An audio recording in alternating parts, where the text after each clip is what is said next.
说实话，起码在拍这期视频的时候，我还没有看过《大理寺日志》这部动画。那主人公这样一个形象呢，在刷短视频的时候啊，其实经常能看到一些精彩的剪辑或者说片段。乐子是小青儿，大各位老铁大家好，欢迎收看这期毛孩奇。今天呢，正好和大家分享一下由飞儿玩具出品的《大理寺日志》李炳。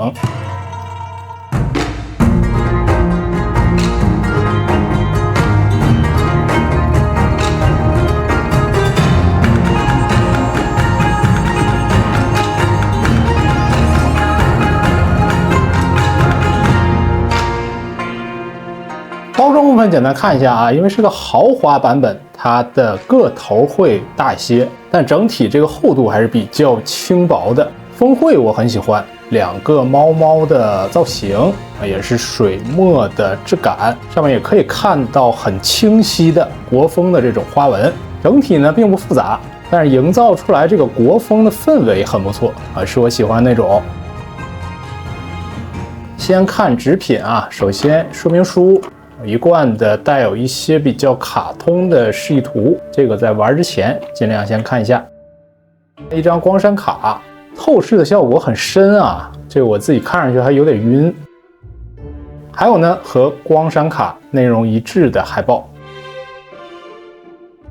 内包的西塑，上下两层，豪华版这个配件一眼看上去还是很丰富的。双塑体的同时，还具备一个华丽的服装造型。我第一感觉是从身形还有服装上是非常舒服的一个体验啊！就飞儿玩具一直在这个1:12的产品上能做到布衣和塑体非常的贴合，不臃肿，也不会依赖特殊的填充啊。这一点是得益于这个身形和服装的剪裁上的。布料选材是很贴合这个动画表现的，花纹的刻画啊也有不错的表现，而且有一点我很喜欢，就是你翻过来或者从侧面去看的话，它这个铁丝的包裹是做的很轻薄的，看不到什么明显的针脚，方便你去凹出这种飘荡造型，同时也能让整体的这个布料处于一个很轻薄飘逸的状态啊。另外这个偏华丽一点的造型，领口部分也能看到这一块布料啊是偏厚一些的，它是额外做了一个拼接，这里也不需要你再去做什么打理啊，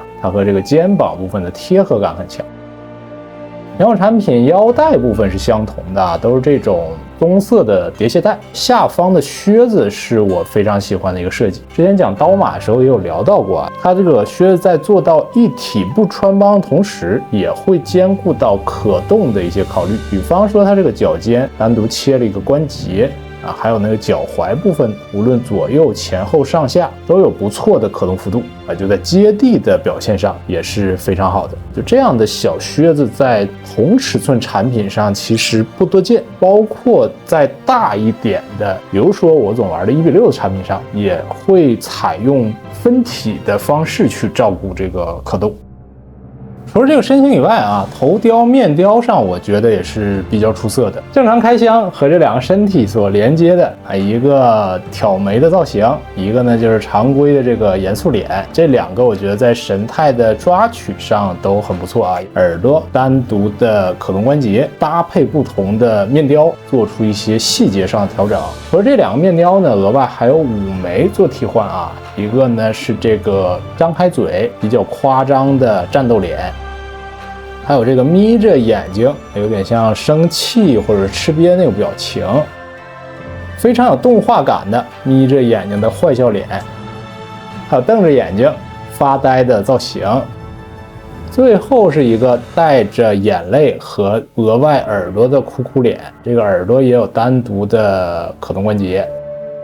非常好的地方是它们的差别超级大，而且是能够去涵盖动画中很多标志性或者有趣的这个面部造型的。整个毛发上呢，比较接近于现实中那种德文卷毛猫的一个状态啊，就毛茸茸的。手型部分也做了这种白色毛发的刻画，额外附带了4对手心，也做了这个符合猫咪特征的这个肉垫啊。包括它这个鼻头啊，以及这个眼神里面光斑的一些小的刻画和点缀呢，我觉得也都是比较符合2次元的那样一个形象的。替换上来讲也不难啊，直接插拔连接就可以了。当然这个耳朵的部分你需要再去做一个替换。这其中呢，战斗脸和这个普通的严肃造型是具备可动眼的调整，除了这2个以外，就是非可动的眼球。当然了，其实你推一下或者拽一下，能发现它这个眼球是可以拔出来的，相互之间可以去替换。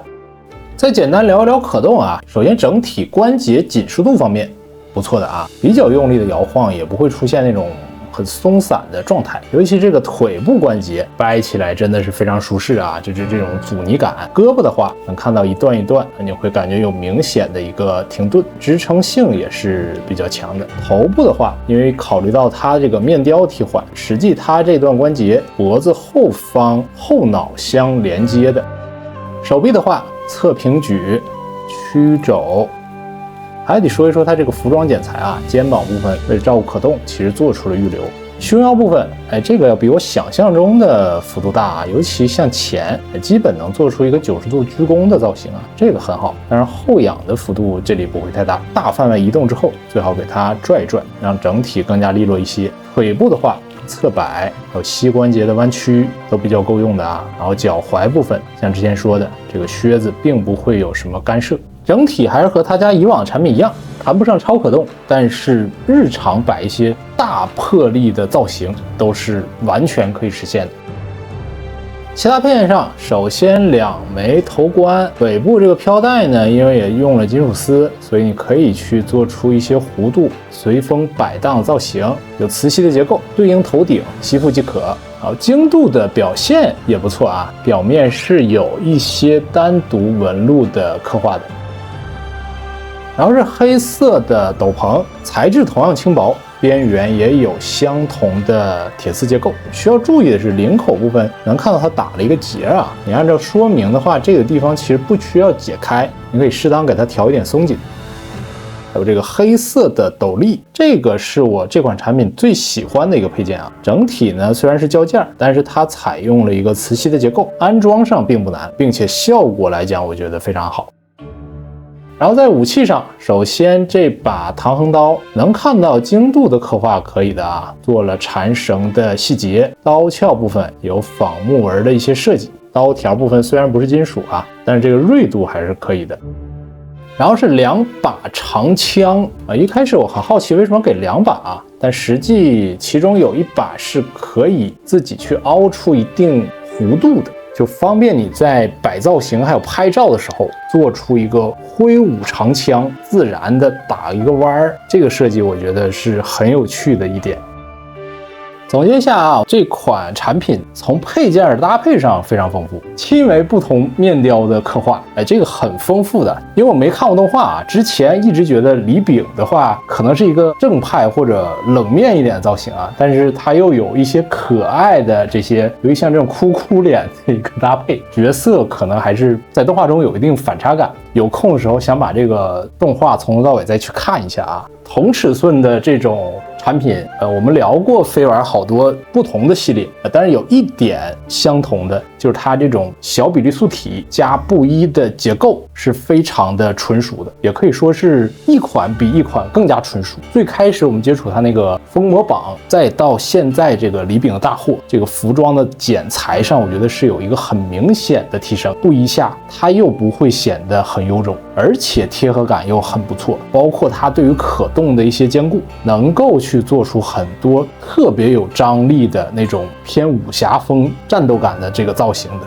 应该也是有像更大尺寸的这种真实感也好啊，一体性也好去看齐的。因为这种版权产品的话，你基本围绕着原本的剧集啊、剧情中能够出现的一些配件或者道具，基本就那么多。所以呢，在上面就要找一些能够凸显设计亮点或者增强玩法的部分。它这里的话，这根长枪就是我很喜欢的一个设计。其实它这个结构上并不难，也算一个启发吧。我觉得哪怕更大一点的产品上有这种长柄武器啊，包括棍棒啊、什么刀枪之类的啊，都可以再搭配一个弯一点的柄部，或者就干脆像这款一样，你在摆造型的时候，就不用只做那种擎着一个刀啊、拿着一个棒啊、直挺挺的往那一站那种啊，做一些劈砍呢、挥舞的时候，这个动态的效果肯定会更强。总而言之，这款产品对于我一个没看过原版剧集的玩家来说，上手玩了玩具的同时，也能让我对这个剧情很感兴趣啊，有空还是需要再去看一看的。然后也希望《飞花玩具》